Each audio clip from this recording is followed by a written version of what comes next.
Hi everyone, my name is Alyssa Swan and I'm a senior in animal science at Iowa State, and today I'm going to talk to you about social learning in the horse. So let's just start with a brief overview of what we're going to talk about today. First, I'm going to give you a definition of social learning, and we're first going to talk about how unrelated mature horses learn socially. Then we'll talk about how related horses, such as a dam and a foal pair, learn. And lastly, we'll talk about how orphan foals learn. There are two types of behavioral learning systems that exist in basically every animal, horses included. There's the innate learning system, which is, you can basically think of it as not a taught behavior, it's instinctual, such as eating or walking. There's also learned behaviors that are taught or gained through life experience, such as coming to the gate or picking up feet after repetition. So what is social learning? Social learning is on the learned behavior spectrum, so something that a horse will learn from experience. And basically it means that a horse observes and then models the behavior of another horse. So as you can see from my image here, basically it's 3 easy steps. They observe, they think about how they're going to do it, and then they try and do it. Let's start by talking about a recent study by Kruger and others. In this study, Kruger took 30 unrelated mature horses with different ages, breeds, and sex, and ended up splitting these horses into 2 groups, a demonstrator group and an observer group. In the demonstrator group, there were 5 horses who were initially taught by humans to perform a behavior, and then these 5 horses ended up teaching the other 25 how to perform that behavior through social learning. The behavior that they were performing was obtaining a treat reward or experiencing a novel object. And so the big question in this study was, can horses learn from each other? They wanted to show definitively that it was possible. Here's just a picture of the learning in progress. So as you can see, our horse on the left is the demonstrator horse, and it's trying to open a drawer there to get a food reward, a carrot. And the horse on the right is observing that horse performing the action. The experimenters are kind of babysitting on the sidelines, not interfering, and just allowing the horses to learn. What we see from this study is that the results were totally confirmed and horses can learn from each other. The observer horse often even mimicked the method used by the demonstrator horse. So if the demonstrator horse pulled the rope that was attached to a drawer with their hoof, the observer horse would use their hoof. And same with if the demonstrator used their mouth, the observer horse would use their mouth. Kruger and others found that the learning worked best when the observer horse was younger and a lower rank than the demonstrator horse. That's not to say that the older and higher ranked horses couldn't learn. They learned too, it just took them longer. So we saw this demonstrated in the study through feeding behavior, basically trying to get that treat, but it promises more than just feeding behavior. It shows us that horses may be able to learn other things from each other, maybe even things we really want them to learn. So what will future studies tell us? We'll just have to see in time.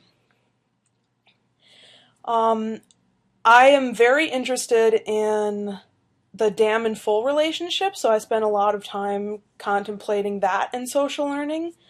So between a mom and a foal, how much social learning occurs and how important is mom really? Let's go and talk about this. In the Hoopt et al. Study in 1982, the researchers had 12 pairs of dams and foals, and 6 of these were weaned at birth, so the foals were brought up as orphan foals, and 6 were weaned at a fairly standard time of 6 to 8 months. The data collection for the study started when the mothered foals were weaned, so somewhere around 7 months of age for the foals, and the study involved running the dams and foals one at a time through a T-maze, which is basically a behavioral study maze to see how quickly an animal can learn to get a food reward by turning in a specific direction, either the right arm or the left arm of a T. Think of a capital T. As as we can see here, these are the results for the study from the foal side, so no dams here, just foals. And the mother foals are shown through the crosshatch columns, and the orphan foals are shown in the open columns. So just taking a brief overview here, we can see that it appears that the mother foals did better in the trials and also seem to go a lot faster through the maze than the technically orphan foals. Let's continue and see if that's true. In fact, Hoopt and others found that there was no significant difference in the trial numbers that it took a horse to actually learn which direction to turn. The first turn taught was the left turn, and we see that the mothered foals learned how to do that turn in about 5.1 trials. It was an average of the 6. And the orphan foals learned how to do that same left turn in 6 trials, so not a very significant difference. In the second turn that was taught, the right turn, the mother foals were able to learn in 6.2 trials, whereas the orphan foals learned in 6.7 trials. So the one difference in this study was that the mothered foals moved through the maze much faster, which is kind of unexplained but an interesting point to contemplate. Maybe the mothered foals were more confident. We don't really know. But we can see from the study that the foals possess the same intelligence, and that having an orphan foal really doesn't hurt the ability to learn a behavior. Now, this was not a socially learned behavior because it was human taught, but it still shows us that there's really no difference between a mothered foal and an orphan foal in terms of what they're able to learn. So let's talk a little bit more about orphan foals because they're just a really interesting case in the horse world.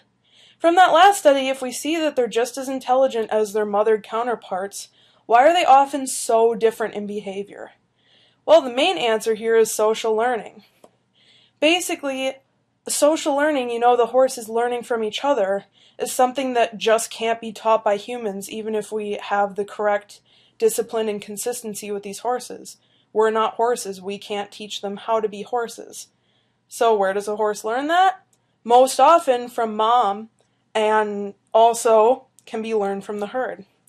So if you have a newly orphaned foal, the best thing you can do for it is to either locate a suitable nurse mare that, after watching them for a couple days, you can tell they're compatible, or finding a babysitter gelding, so a more relaxed member of your herd that's willing to kind of take a younger animal under its wing and teach it how to be a horse. So let's talk about hand-raising orphan foals, because if you can't find that suitable nurse mare or you don't have a babysitter horse able and ready at your disposal, or you can't integrate this foal into the herd somehow, you're going to have to hand-raise it. So what we miss out on is what the mom or herd or babysitter teaches when we hand-raise. The horses will teach this foal social etiquette, social structure and hierarchy, so basically how a herd works, and we'll just quote normal horse behavior. So what does this group of horses normally do? How do they normally act? What consists of good behavior and bad behavior?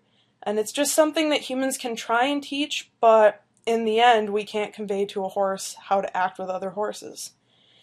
So why do we really struggle to hand raise foals? One factor is a lack of discipline, or the cute factor. As you can see from the photo, this little guy is really cute, and we might think, hey, he's nudging me, that's a really adorable behavior, I want him to keep that. Whereas mom would be like, stop, and maybe bite or kick at him, and he'd learn to not do it. This is really dangerous because as that horse gets bigger, that behavior might become dangerous, especially if it's donkey kicking. We also have a lack of consistency sometimes with foals.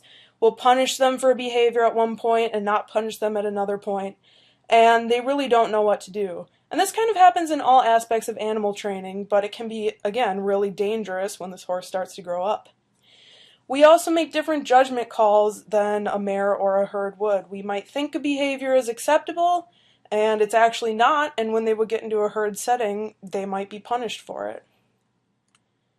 So let's talk about why these orphan foals struggle so much when they're introduced to horses or the herd. Mainly it's because they don't understand herd discipline. They weren't able to socially learn from another horse how to behave in a herd, where they are in that hierarchy. So they often don't understand the consequences of their actions. Let's look at this picture below. Maybe that white horse just, it's an orphan, it's hungry, it wants to eat that hay. And so it goes over there and the socially dominant horse just tells it no and kicks at it. And the orphan foal has no idea what's wrong. It just knows it wants to go eat and it's trying to eat. And it doesn't understand that there's a consequence of going over there when the alpha horse is eating. Watching this can be really frustrating for the owner, and it's really frustrating for the horse because they don't understand why they're being punished for exhibiting natural behavior. And just to reiterate again, this is often such a problem because we as humans can't teach the horses these skills no matter how hard we try. They must be socially learned in a herd setting or with mom. So let's start to wrap this talk up with our main discussion points that we've talked about today. We've talked about social learning, what it is, and so it's a horse observing, learning, and then performing a behavior that it's seen another horse do. And this falls under the category of learned behaviors.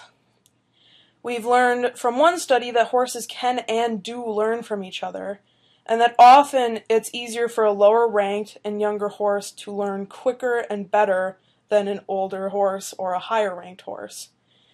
We've also talked about orphan foals and mothered foals and how they're exactly the same pretty much in intelligence, but that the dam-foal relationship involves social learning that we as people just can't replicate. So kind of the big message to take away from this is that horses can only learn how to be horses from each other. That concludes my talk today, and here are my references if you want to pause now to check them out. And then I'll ask for questions. If you would like to contact me, you can contact me at answan@iastate.edu. Thanks so much for listening.